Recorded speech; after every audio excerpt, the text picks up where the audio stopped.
Hello, this is Oldtoby. I am back right where we left off. Except my window is now open and there's outdoor noises. Let's see. We're going to dig around.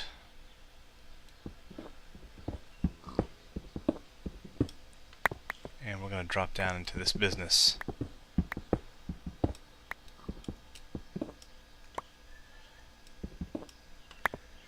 Because I'm only slightly afraid. Man, it sure sounds like there's nothing. Well, I know something's close, so we're gonna go ahead and dig this business out.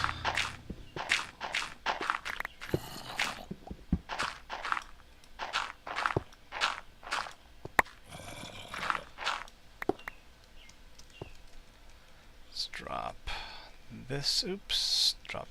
Nope, not that. Where's my cobble? I need to have gravel there. Poop stain. Alright, here we go. Let's drop that business off. I'll dig out the rest of this and see where it leads.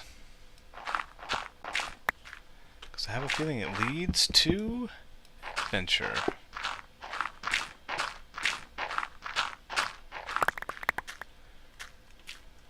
Alright, so as I'm digging this out, there were some other... I was trying to think of other games that were formative for me in that same time frame.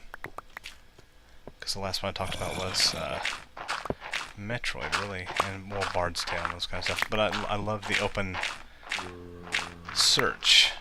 Oops. I loved in Metroid how you had to return to areas you'd already been and unlock new areas. It was amazing. There we are.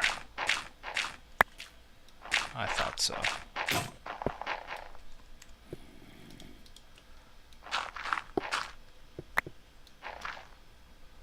Man, so far this cave has proved to be less than amazing. That opening was just ridiculous. It should be huge. There we go. Hello.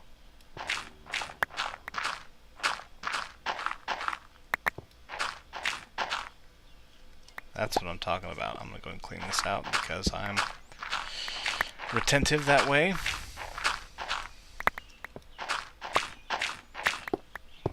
Besides, I need that flint anyway.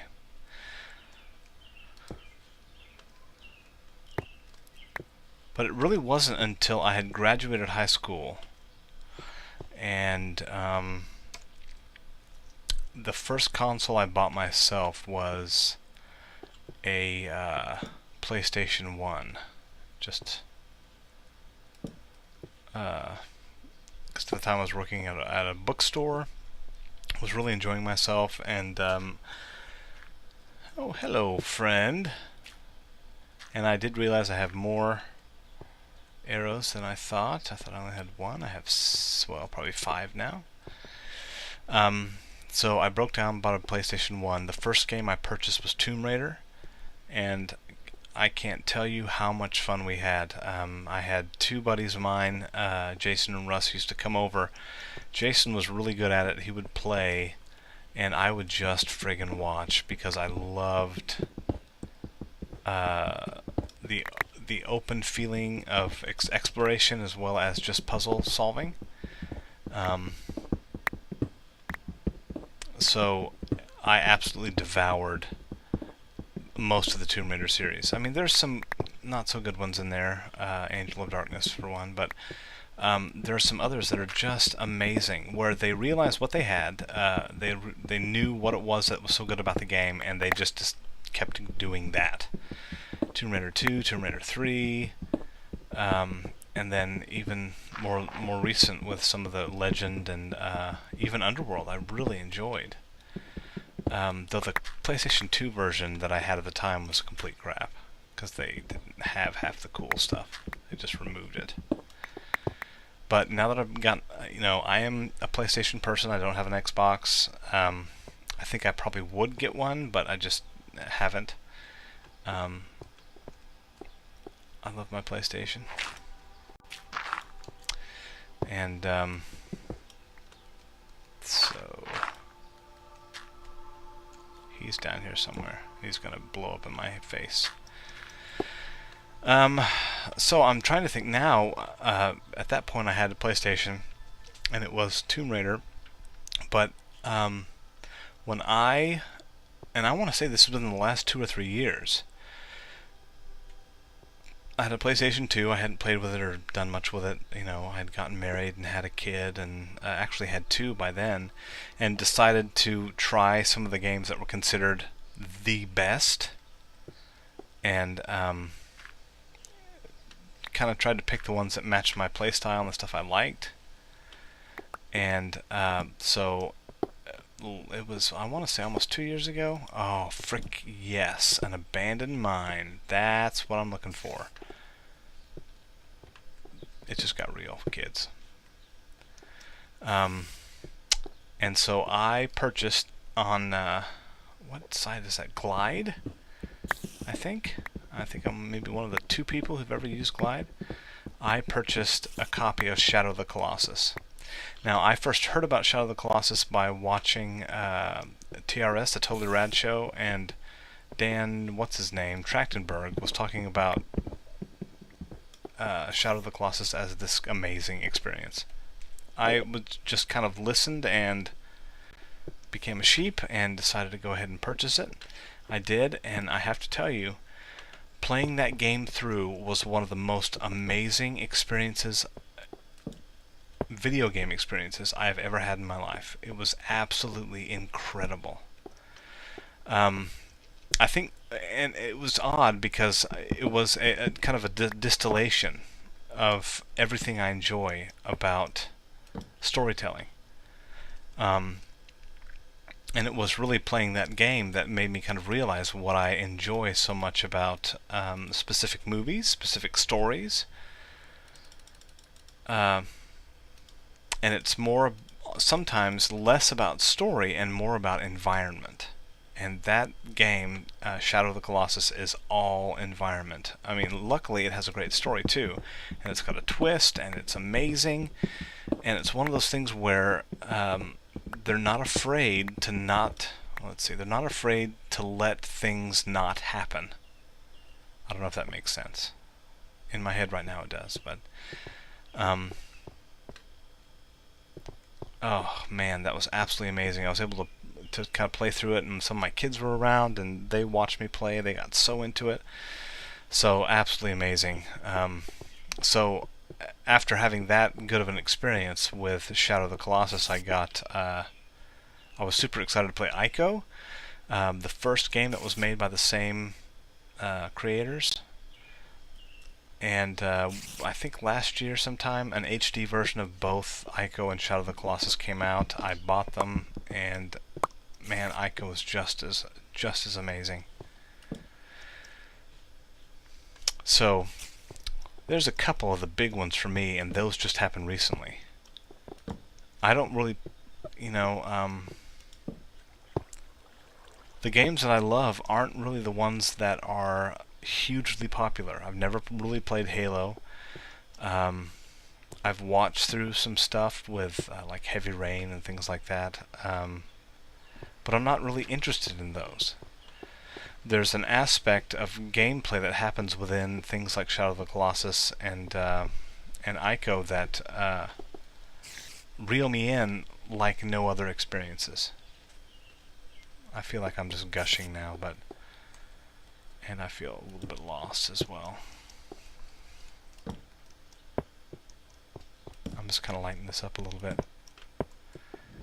But even, the thing that's funny is even like my wife, who's never played video games, never really been interested, she was completely enthralled when I would play certain games. Like after I had gotten the HD version of Shadow of the Colossus, man, she was all over it. That to me is a pretty cool stamp of approval, really, when you think about it. I know I'm seeing lots of iron and things like that. I've got iron at the back of the house, so I'm not too upset.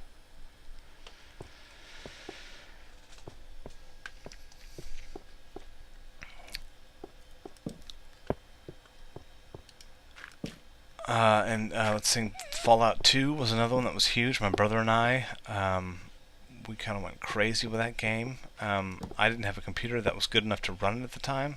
Wait, it sounds like somebody's really close. But my folks did, and we would go. I was here I was, a 30-something-year-old man, going to my parents' house to play a video game. I know. Laugh and call whatever you need, but it really was incredible. Hello, it's soon to die. Well, I don't think you can get up here. I don't know, but with this new AI, they may be smart enough to make it. I see you down there, Punky Brewster. We got some lava. I think I'm totally lost. Oh my word, why did I do this to myself? Okay, I'm going to try and go back, and now that I've lit the cavern up a little bit, it should be safer.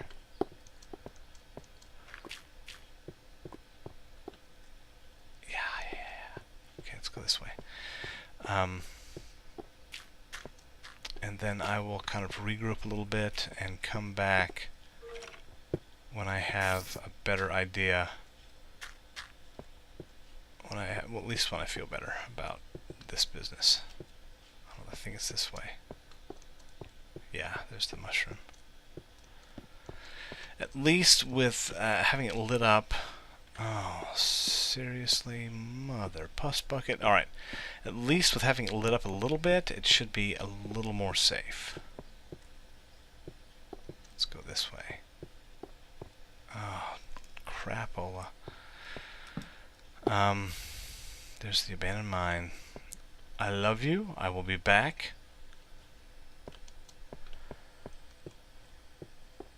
God, I have the worst sense of direction. Can't be down there because there's no light. Light up, flame on. Light up the night. Oh, crap. Alright, let's go this way. And this way. No. Oh, maybe up here. No.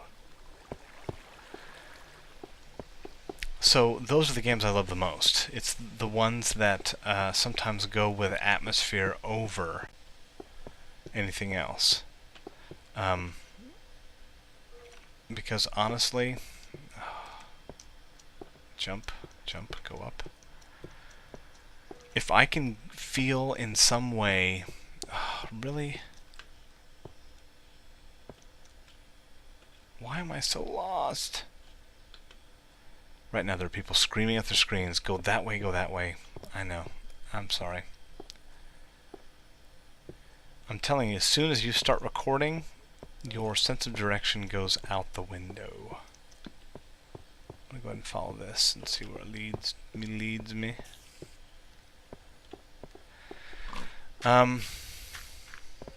So yeah. God, this is ridiculous. I'd like to apologize in advance for my lack of direction. I've just come back here. Oh my word. Okay, let's go down here, take a look. Wait, is that it? No. And light. I think if I had some cool way of lighting stuff, like I think what's his name, Paul Source Jr. has a thing where he puts stuff on the left-hand side or something. I know TeanandMinecraft had a way of lighting stuff that was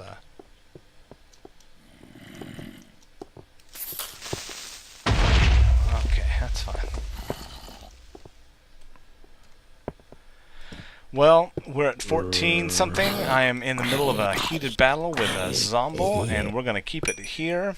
I'm just going to go ahead and stop the episode, and I will continue trying to find my way out. Hopefully I won't die in the process. So thank you for watching, and I will see you soon.